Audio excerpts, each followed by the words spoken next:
اعوذ باللہ من الشیطان الرجیم بسم اللہ الرحمن الرحیم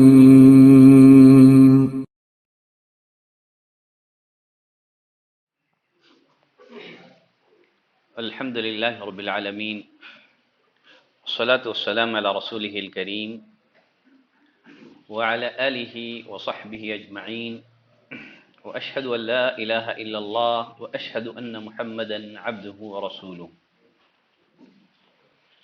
یا ایہا الذین آمنوا اتقوا اللہ حق تقاتہ ولا تموتن الا وانتم مسلمون يا أيها الناس اتقوا ربكم الذي خلقكم من نفس واحدة وخلق منها زوجها وبث منهما رجالا كثيرا ونساء واتقوا الله الذي تساءلون به والأرحام إن الله كان عليكم رقيبا يا أيها الذين آمنوا اتقوا الله وقولوا قولا سديدا يصلح لكم أعمالكم ويغفر لكم ذنوبكم ومن يطع الله ورسوله فقد فاز فوزا عظيما أما بعد فإن أصدق الحديث كتاب الله وأحسن الهدي هدي محمد صلى الله عليه وسلم وشر الأمور محدثاتها وكل محدثة بدعة وكل بدعة ضلالة وكل ضلالة في النار.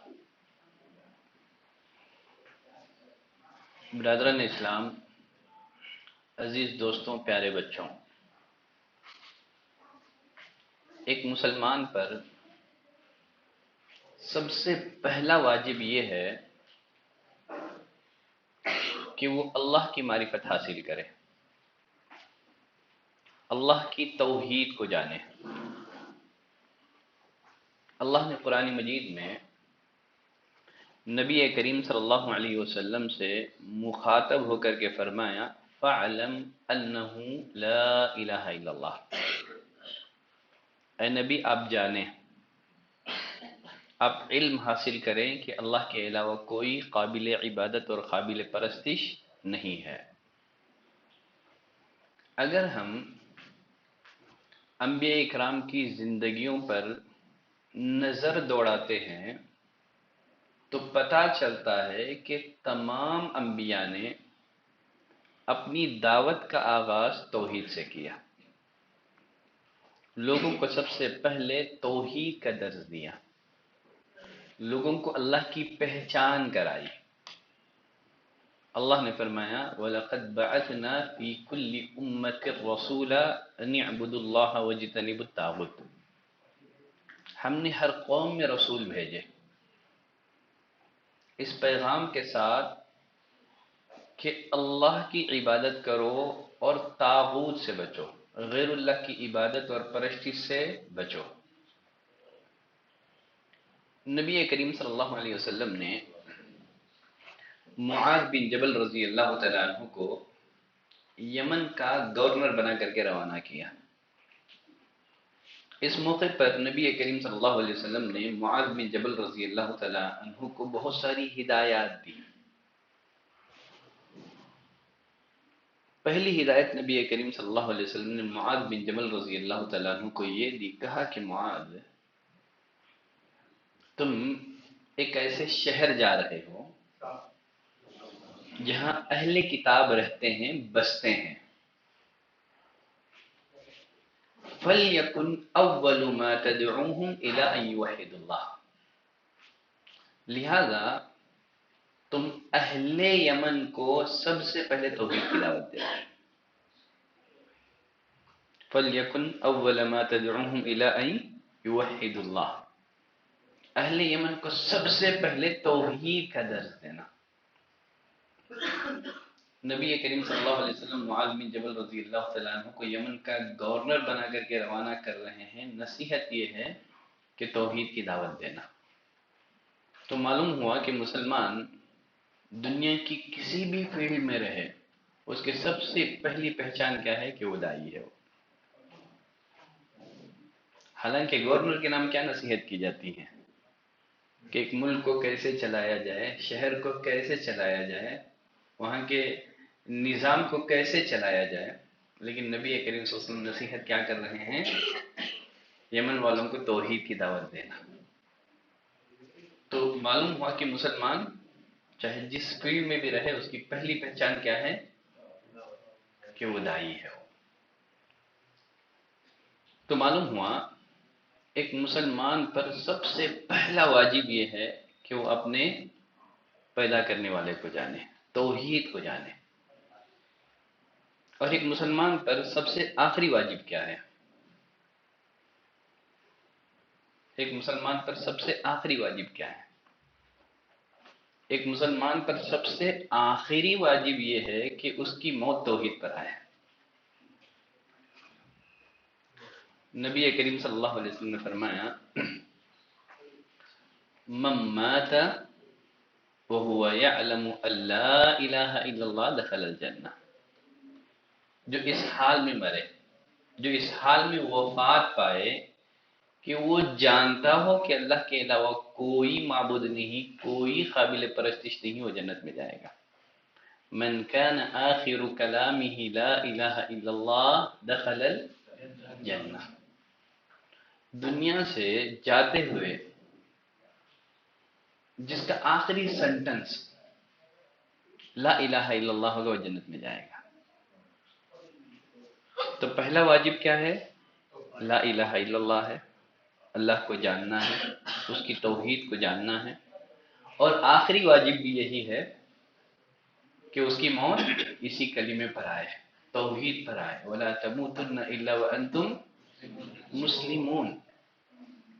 ایک مسلمان کو ہمیشہ اللہ سے ثابت قدمی کی دعا کرتے رہنا چاہیے، کبھی اپنی عبادتوں پر فخر نہیں کرنا چاہیے، کبھی اپنی توحید پر اترانا نہیں چاہیے، بلکہ عاجزی سے اللہ سے ہمیشہ دعا کرتے رہنا چاہیے، ربنا لا تزغ قلوبنا بعد اذ ہدیتنا وہب لنا من لدنک رحمہ۔ اے اللہ ہدایت کے بعد دلوں کو ٹیڑھا نہ کر دے۔ شہر بن حوشب رحمۃ اللہ علیہ نے ام المؤمنین ام سلمہ رضی اللہ تعالی عنہ سے سوال کیا، پوچھا جب نبی کریم صلی اللہ علیہ وسلم گھر پر ہوتے تو آپ کس دعا کا کثرت سے اہتمام کرتے تھے؟ ام المؤمنین ام سلمہ رضی اللہ تعالی عنہ نے جواب دیا، جب آپ گھر میں ہوتے تو آپ کثرت سے اس دعا کا اہتمام کرتے تھے، یا مقلب القلوب ثبت قلبی علی دینک، اے دلوں کے الٹ پلٹ کرنے والے، میرے دل کو تیرے دین پر جمائے رکھ، ثابت قدم رکھ۔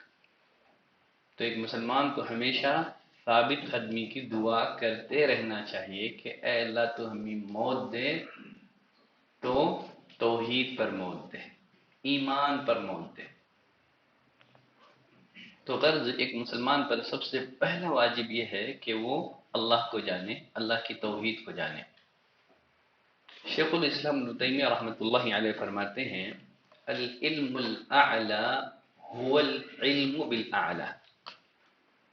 دیکھیے کتنا پیارا سینٹنس ہے، العلم الاعلی هو العلم بالاعلی، سب سے اعلیٰ علم یہ ہے کہ بندہ سب سے اعلیٰ ترین ذات کی معرفت حاصل کرے۔ سب سے اعلیٰ ترین ذات کون ہے؟ اللہ ہے۔ العلم الاعلی، سب سے اعلیٰ ترین علم یہ ہے کہ ایک بندہ، ایک مسلمان اعلیٰ ترین ذات کی معرفت حاصل کرے۔ اللہ نے فرمایا سبح اسم ربک الاعلی، آپ اپنے رب کے نام کی تسبیح بیان کرے جو بلند و بالا ہے، اعلیٰ ہے۔ مزید وہ ایک جگہ لکھتے ہیں فَالْعِلْمُ بِاللَّهِ أَفْضَلُ مِنَ الْعِلْمِ بِخَلْقِهِ، اللہ کے بارے میں جاننا اس کی مخلوقات کے بارے میں جاننے سے زیادہ افضل ہے۔ اللہ کے بارے میں جاننا اس کی مخلوقات کے بارے میں جاننے سے زیادہ افضل ہے۔ اور آگے فرماتے ہیں یہی وجہ ہے کہ آیت الکرسی یہ قرآن مجید کی سب سے عظیم آیت ہے۔ کیوں؟ اس لیے کہ اس آیت میں اللہ کی پہچان کرائی گئی ہے۔ یہ جو آیت ہے اللہ کی صفات پر مشتمل ہے، اور فرماتے ہیں یہی وجہ ہے سورہ اخلاص یہ 1/3 قرآن کے برابر ہے۔ یہی وجہ ہے کہ سورہ اخلاص یہ 1/3 قرآن کے برابر ہے۔ قرآن مجید کے سارے مضامین کو ہم 3 پارٹ میں تقسیم کر سکتے ہیں، 3 حصوں میں۔ وہ فرماتے ہیں قرآن مجید کا ایک حصہ 1/3 یہ اللہ کی توحید پر مشتمل ہے، قرآن مجید کا 1/3 حصہ واقعات پر مشتمل ہے، اور بقیہ قرآن مجید کا 1/3 حصہ امر اور نواہی پر مشتمل ہے۔ شیخ الاسلام تیمیہ رحمۃ اللہ علیہ فرماتے ہیں کہ قرآن مجید کے مضامین کو ہم کتنے حصوں میں تقسیم کر سکتے ہیں؟ 3 حصوں میں۔ اس کا ایک حصہ 1/3 حصہ توحید پر، 1/3 حصہ واقعات پر، 1/3 حصہ امر و نواہی پر۔ امر و نواہی کا مطلب کرنا کیا ہے، رکنا کیا ہے۔ کرنا کیا ہے، رکنا کیا ہے۔ اللہ کی پسند کس میں ہے اور اللہ کی ناراضگی کس میں ہے۔ اللہ کن باتوں کو کرنے سے خوش ہوتا ہے اور کن کاموں کے کرنے سے ناراض ہوتا ہے، اس کو امر و نواہی کہا جاتا ہے۔ علامہ ابن رجب حنبلی رحمۃ اللہ علیہ فرماتے ہیں افضل العلم العلم باللہ، سب سے افضل علم کیا ہے؟ اللہ کے بارے میں جاننا ہے۔ والعلم باسمائہ وصفاتہ، اللہ کے اسماء اور صفات کے بارے میں جاننا، اس کے نام، اس کے ایٹریبیوٹ کے بارے میں جاننا ہے، اس کے افعال کے بارے میں جاننا ہے، اس لیے کہ اسی علم کے ذریعے سے بندہ اپنے رب کو پہچان سکتا ہے۔ اسماء اور صفات کے ذریعے سے ہی بندہ اپنے رب کو پہچان سکتا ہے۔ اسی علم کی جانکاری کے بعد بندے کو اللہ کا ڈر حاصل ہوگا، اللہ کی خشیت اس کے دل میں پیدا ہوگی، اللہ کی محبت پیدا ہوگی، وہ اللہ کی طرف رجوع ہوگا، اللہ پر بھروسہ کرے گا، اس کی تقدیر پر وہ راضی رہے گا۔ تو معلوم ہوا دنیا کے علوم میں سب سے افضل ترین علم کون سا ہے؟ اللہ کی معرفت، اللہ کے بارے میں جاننا۔ ایک مسلمان پر سب سے پہلا واجب کیا ہے؟ اللہ کے بارے میں جاننا۔ اب یہاں ایک سوال ہے، وہ یہ ہے اللہ کی معرفت میں کتنی باتیں ہیں؟ جب ہم کہتے ہیں کہ اللہ کے بارے میں جاننا چاہیے تو اللہ کی معرفت میں کتنی باتیں آتی ہیں؟ کیا کیا ہیں 3 باتیں؟ 2 باتیں، جو 2 کہہ رہے ہیں وہ بھی بتائیں، جو 3 کہہ رہے ہیں وہ بھی بتائیں۔ ٹھیک ہے، تو ربوبیت بہت اچھا ہے،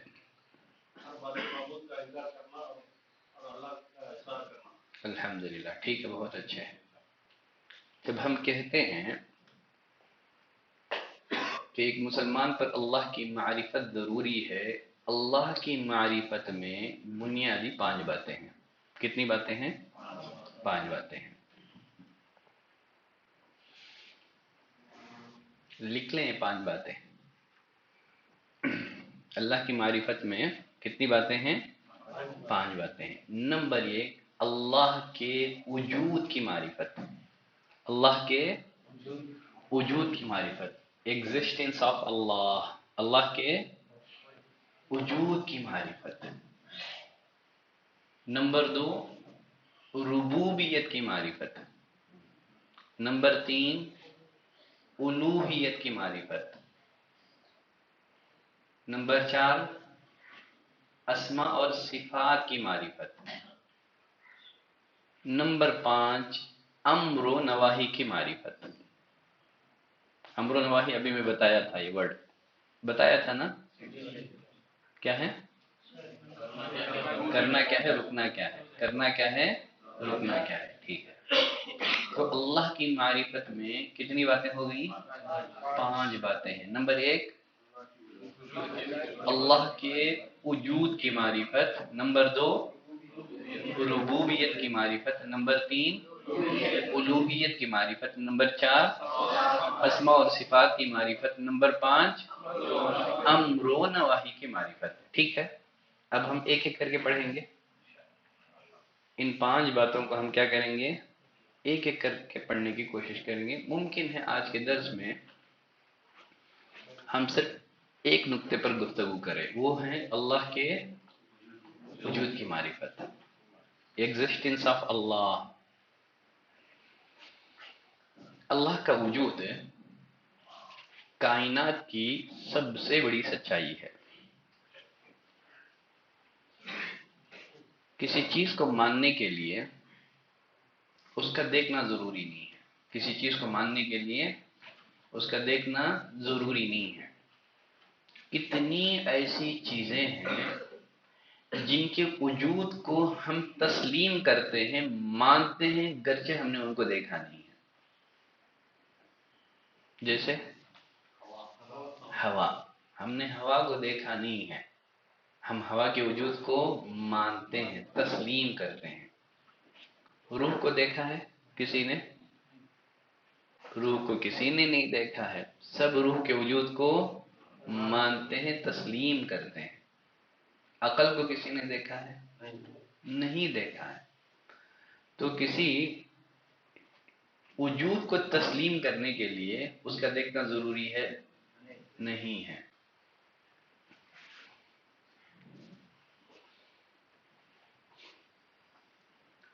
اب یہاں ایک سوال آپ سے یہ ہے، اگر کوئی آپ سے کہے آپ اللہ کے وجود کو پروف کرو، اگر کوئی آپ سے کہے کہ تم اللہ کے وجود کو پروف کرو، ثابت کرو، تو آپ اللہ کے وجود کو کیسے ثابت کریں؟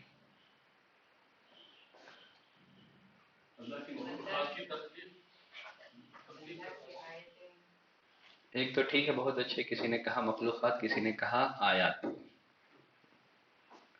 یہ بھی جواب بہت اچھے ہیں، ٹھیک ہے۔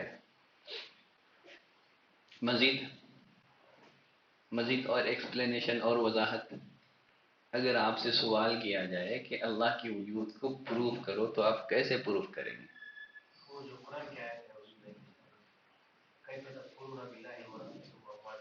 وَكُنْتُمْ أَمْوَاتًا فَأَحْيَاكُمْ، کیسے پروف کریں گے آپ اس آیت سے؟ آپ ایک غیر مسلم کو پروف کرنا ہے، واضح کریں، کیا بتانا چاہ رہے ہیں آپ؟ کائنات بنانے والا کوئی تو ہوگا، کائنات بنانے والا کوئی تو ہوگا۔ آنسر تو ہیں، لیکن آپ سامنے والے کو کنونس نہیں کر سکتے، چھوٹے چھوٹے چھوٹے آنسر آ رہے ہیں، کیا ہے، مختصر چھوٹے چھوٹے آنسر آ رہے ہیں۔ تو ایسے اگر آنسر ہوں گے تو گویا خود ہم مطمئن نہیں ہیں، تو سامنے والے کو کیا مطمئن کریں گے، ہے نا؟ چلے، اہل علم نے، اسکالرز نے اللہ کے وجود کو ثابت کرنے کے لیے 4 ٹیپ کے دلائل ذکر کیے ہیں۔ کتنے؟ 4 ٹیپ کے دلائل۔ اہل علم نے اللہ کے وجود کو، ایگزسٹنس آف اللہ کو ثابت کرنے کے لیے کتنے ٹیپ کے دلائل ذکر کیے ہیں؟ 4 ٹیپ، 4 ٹیپ کی دلیلیں انہوں نے دی ہیں۔ نمبر 1، اس کو ہم کہتے ہیں فطری دلیل۔ فطری دلیل، فطری جانتے ہیں نا، فطرت، نیچر، فطرت۔ فطری دلیل کیا ہے؟ فطری دلیل۔ فطری دلیل کا مطلب کیا ہے؟ فطری دلیل کا مطلب یہ ہے کہ اللہ نے، اس جملے کو لکھ سکتے ہیں تو لکھو، فطری دلیل کا مطلب یہ ہے کہ اللہ نے اپنے بندوں کی فطرت میں، ان کی خلقت میں، ان کی تخلیق میں، ان کی بناوٹ میں اپنے وجود کا احساس رکھ دیا ہے۔ اللہ نے اپنے بندوں کی فطرت میں اپنے وجود کا احساس رکھ دیا ہے۔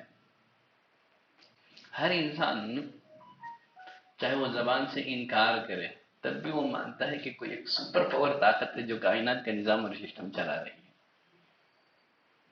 کیونکہ وہ فٹ ہے، انسٹال ہے وہ۔ اللہ نے جب انسانوں کو پیدا کیا، اللہ نے اس کی فطرت میں رکھ دیا ہے، وہ زبان سے انکار بھی کرے تب بھی اس کی فطرت اللہ کے وجود کو مانتی ہے۔ فطرت اللہ التي فطر الناس علیہا۔ اسی بنا پر حدیث میں نبی کریم صلی اللہ علیہ وسلم نے فرمایا ما من مولود الا یولد علی الفطرہ، ہر بچہ فطرت پر پیدا ہوتا ہے۔ فابواہ یحودانہ او یمجسانہ او ینصرانہ، والدین یا تو یہودی بنا دیتے ہیں، نصرانی بنا دیتے ہیں، یا تو مجوسی۔ بچہ جس ماحول میں پروان چڑھتا ہے اس ماحول کا اثر قبول کر لیتا ہے، جس ماحول میں بچہ پروان چڑھتا ہے اس ماحول کے اثر کو قبول کر لیتا ہے۔ بات واضح ہے؟ عرب دنیا کے ایک مشہور عالم ڈاکٹر سلیمان عمر اشقر،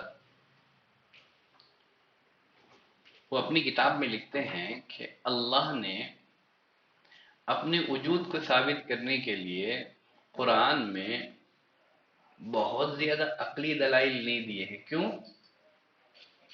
اس لیے کہ انسان کی فطرت اللہ کے وجود کو مانتی ہے۔ اللہ نے اپنے وجود کو ثابت کرنے کے لیے قرآن مجید میں بہت لمبے چوڑے دلائل نہیں دیے ہیں۔ کیوں؟ انسان کی فطرت اللہ کے وجود کو مانتی ہے، تسلیم کرتی ہے۔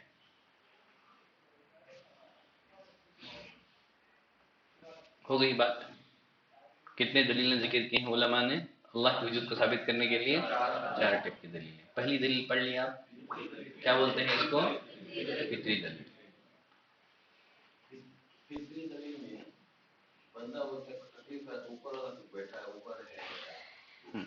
ٹھیک ہے، یہ بھی اسی میں ہے۔ نمبر 2 عقلی دلیل۔ نمبر 2 عقلی دلیل۔ عقلی دلیل سمجھتے ہیں نا؟ آپ لاجیکلی اس کو کہہ سکتے ہیں عقلی دلیل۔ عقلی دلیل میں 2 باتیں ذہن میں رکھیں۔ کتنی باتیں؟ 2 باتیں۔ پہلی بات، انگریزی زبان کا ایک مشہور مقولہ ہے نو کریشن وداؤٹ کریٹر۔ نو کریشن وداؤٹ کریٹر۔ دنیا کی کوئی بھی چیز چاہے چھوٹی ہو یا بڑی ہو از خود وجود میں نہیں آ سکتی جب تک کہ اس کا کوئی بنانے والا نہ ہو۔ اگر میں اس پروگرام میں کہوں کہ میرے ہاتھ میں جو موبائل فون ہے اس کو کسی نے نہیں بنایا ہے، یہ از خود بن گیا ہے، تیار ہو گیا ہے، تو میرے بارے میں آپ لوگوں کی رائے کیا ہوگی؟ مجنون کہیں گے، پاگل کہیں گے، یہی نہ کہیں گے؟ کیوں؟ کوئی بھی چیز دنیا کی چاہے چھوٹی ہو یا بڑی ہو، ناممکن ہے بغیر کسی بنانے والے کی وہ چیز از خود بن جائے۔ کوئی بھی چیز از خود نہیں بن سکتی۔ یقیناً یہ کائنات، آسمان، زمین، اس کائنات میں بکھرے پڑے اللہ کی مخلوقات اس بات کی دلیل ہیں کہ ان کا بنانے والا ایک صانع موجود ہے۔ بات واضح ہے؟ نو کریشن وداؤٹ کریٹر۔ تو کریشن ہے، مخلوق ہے، تو یقیناً ان کا کوئی خالق بھی ہوگا، اس لیے کہ کوئی بھی چیز از خود وجود میں نہیں آتی ہے جب تک کہ اس کا بنانے والا نہ ہو۔ واضح ہے بات؟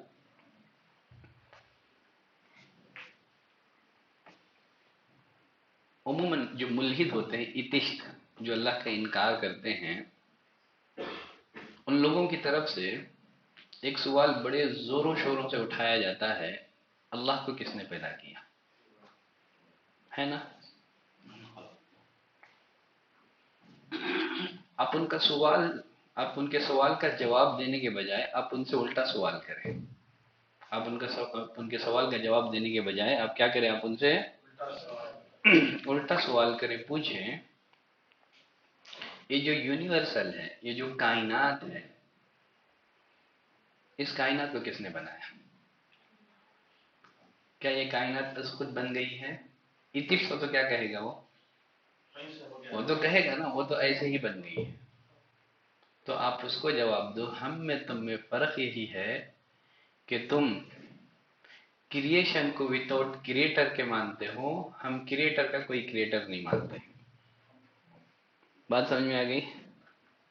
بات سمجھ میں آ گئی؟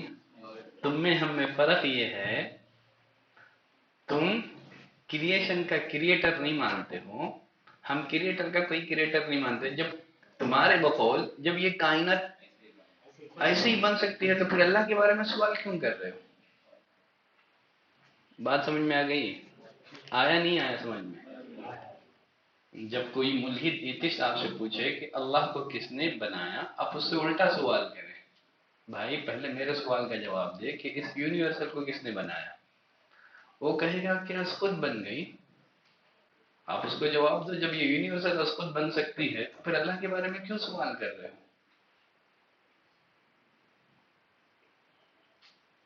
مسئلہ واضح ہے؟ ٹھیک ہے. تو کسی چیز کے بننے کا مطلب یہ ہے کہ وہ پہلے نہیں تھی، بعد میں بنی. حالانکہ اللہ اول بھی ہے آخر بھی ہے، وہ ہمیشہ سے ہے، وہ ہمیشہ رہے گا.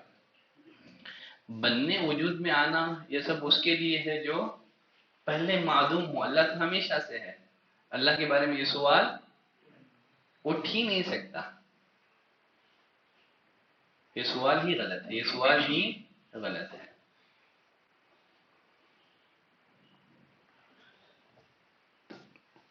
تو عقلی دلیل میں ایک بات ہو گئی، ایک مسئلہ ہو گیا. کیا ہے؟ نو کریشن وداؤٹ کریٹر.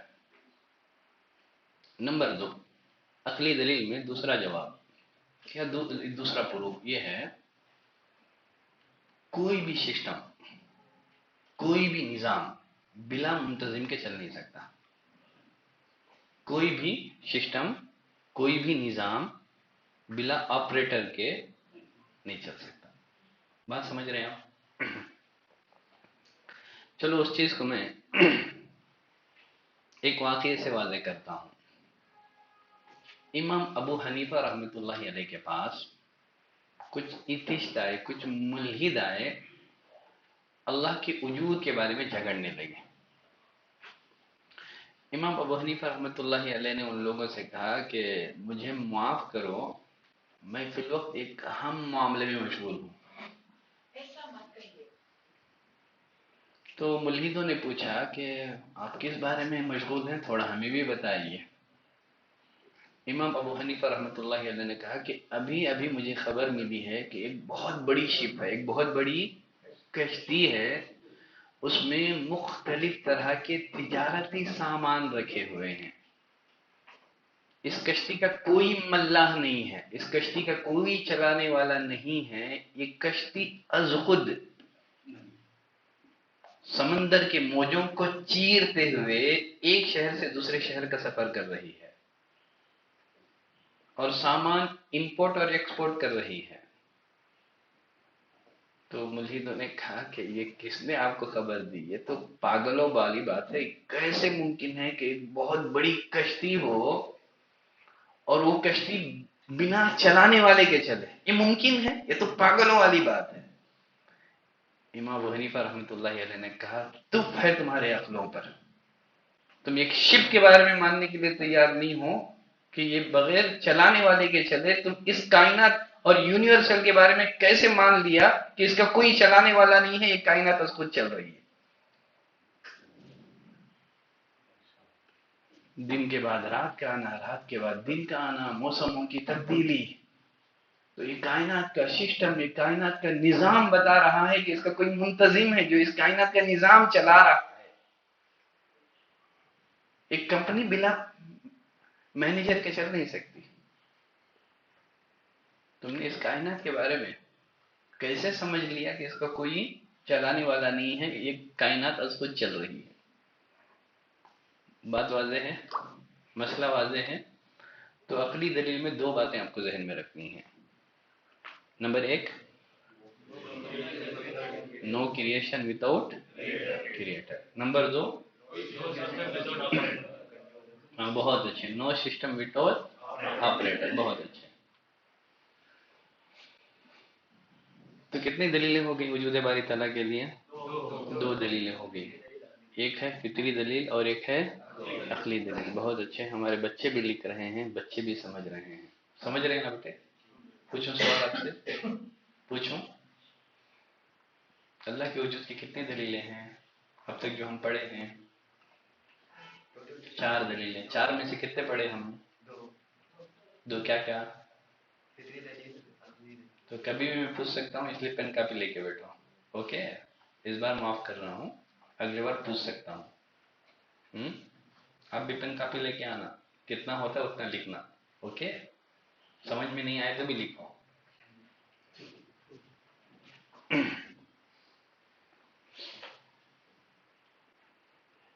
وجود باری تعالیٰ کی تیسری دلیل،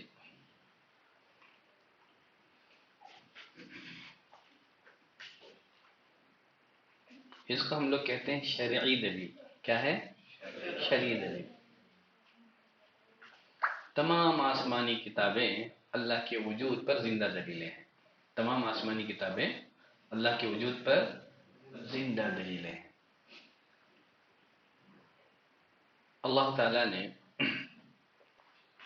تمام آسمانی کتابوں میں، قرآن مجید میں جو احکامات دیے ہیں، جو تعلیمات دیے ہیں، اس میں بندوں کے مصالح پوشیدہ ہیں۔ عموماً انسان اگر کوئی قانون بناتا ہے تو اس میں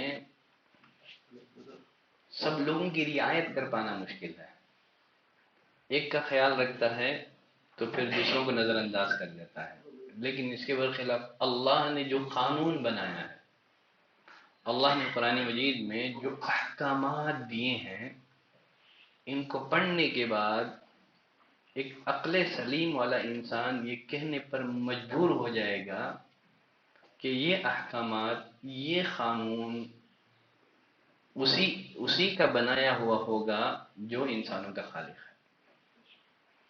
ٹھیک ہے؟ اس کو کیا کہتے ہیں؟ شرعی دلیل۔ اس لیے کہ جو بھی اپنے آپ کو مسلمان کہتا ہے، قرآن پر اس کا ایمان ہے، نبی کریم صلی اللہ علیہ وسلم کو رسول مانتا ہے، یقیناً وہ اللہ کے وجود کو مانتا ہی ہے نا؟ آپ قرآن کی تلاوت کیوں کرتے ہیں؟ کیوں؟ اللہ کی کتاب سمجھ کر، اللہ کے وجود کو تسلیم کر کے ہی پڑھتے ہیں نا؟ تو اس کو کیا بولتے ہیں؟ اس کو شرعی دلائل۔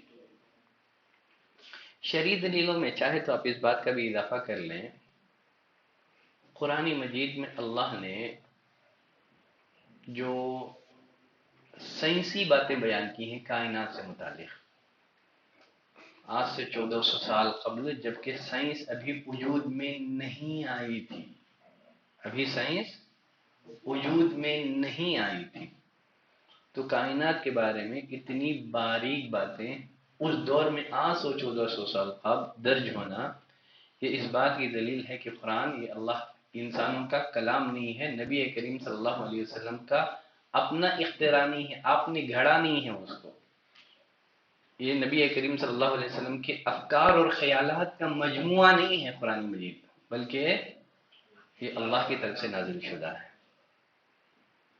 کیونکہ آج بھی موجودہ سائنس قرآن مجید کی کسی بھی ایک بات کو جھٹلا نہیں سکتی۔ ٹھیک ہے؟ چلے، کتنی دلیلیں ہو گئی؟ 3 ہو گئے۔ اب چوتھے نمبر پر ہے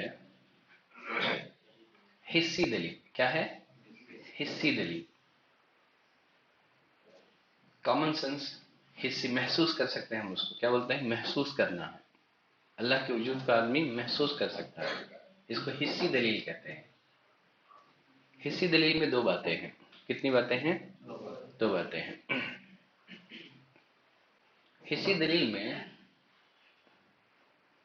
پہلی بات دعاؤں کی قبولیت۔ دعاؤں کا قبول ہونا اس بات کی دلیل ہے کہ کوئی ذات ہے جو ہماری دعاؤں کو قبول کرنا ہے۔ قرآن مجید میں انبیاء کرام کی دعائیں مذکور ہیں، انبیاء نے مصیبتوں میں اللہ کو پکارا تو فوراً اللہ کی مدد آسمان سے نازل ہوئی۔ یہ اس بات کی دلیل ہے کہ کوئی ہے جو بندوں کی دعا کو قبول کر کے فوراً آسمان سے مدد کا سامان کرتا ہے۔ نوح علیہ السلام 950 سال توحید کی دعوت دی اپنے قوم کے لوگوں کو، ماں سوائے چند کے سب نے آپ کی دعوت کو قبول کرنے سے انکار کر دیا۔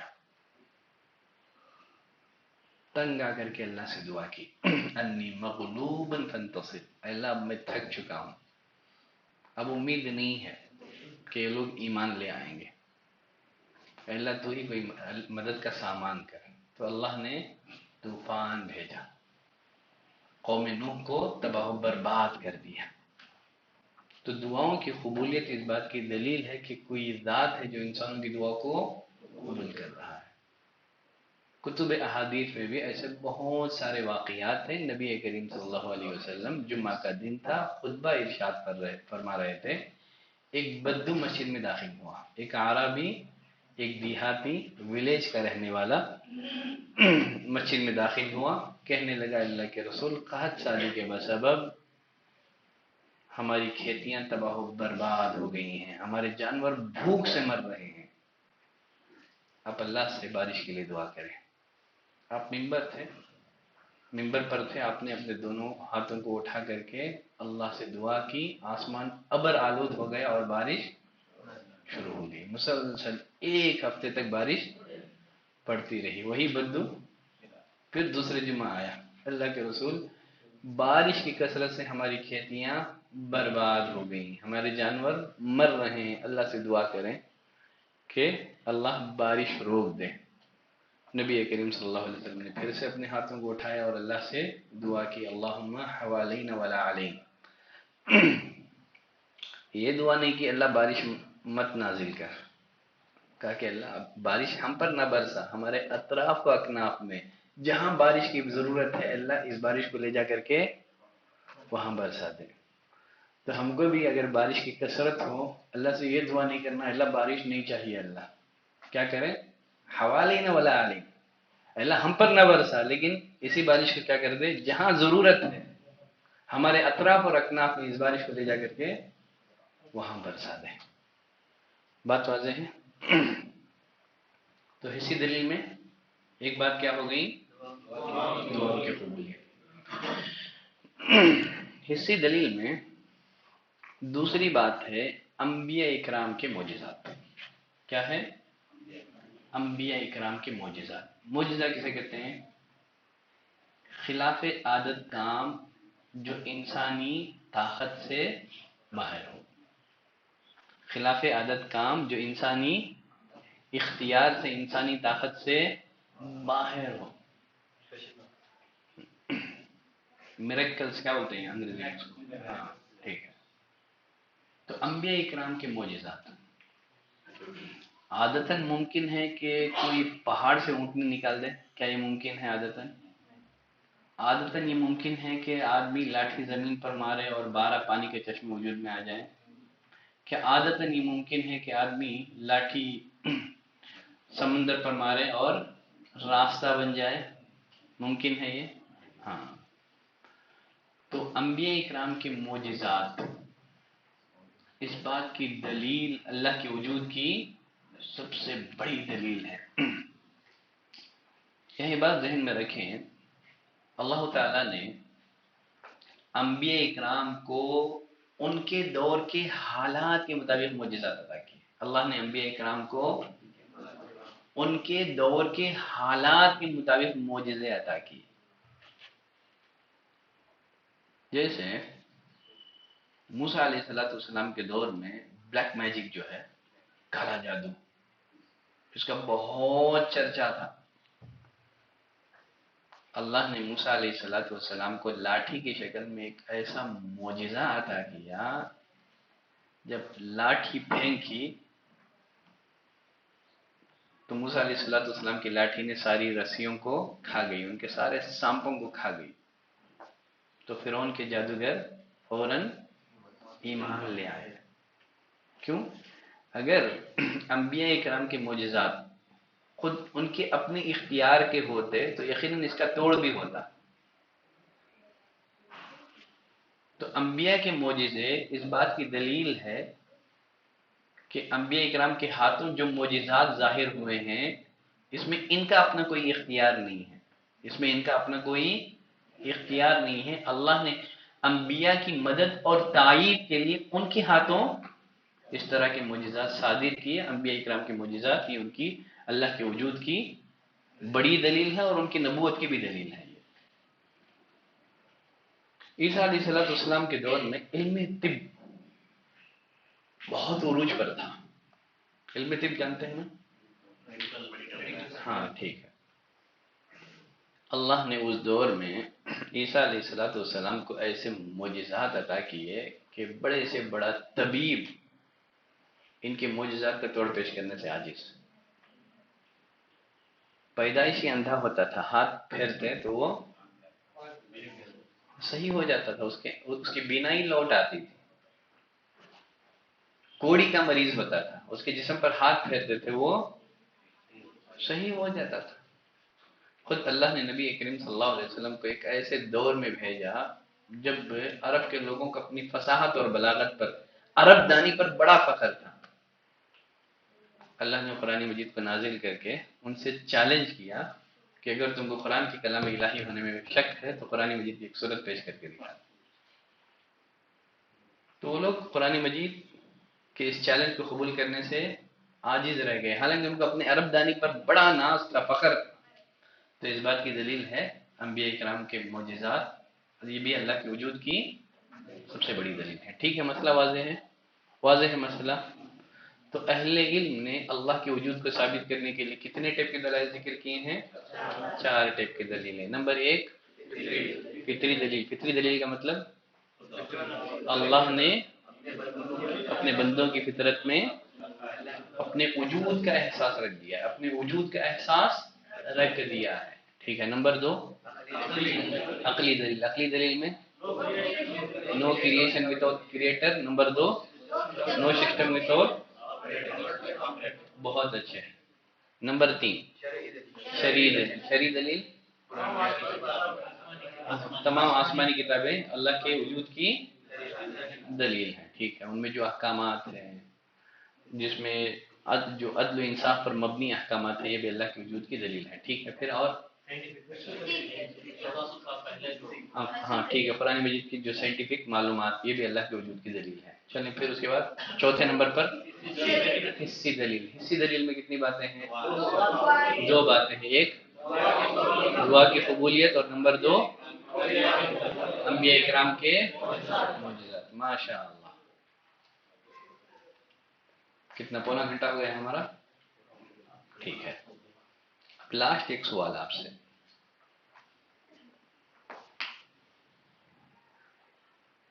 اللہ ہے، ہم نے اللہ کے وجود کو مان لیا، تسلیم کر لیا، اللہ ہے، تو پھر وہ دکھائی کیوں نہیں دیتا ہے؟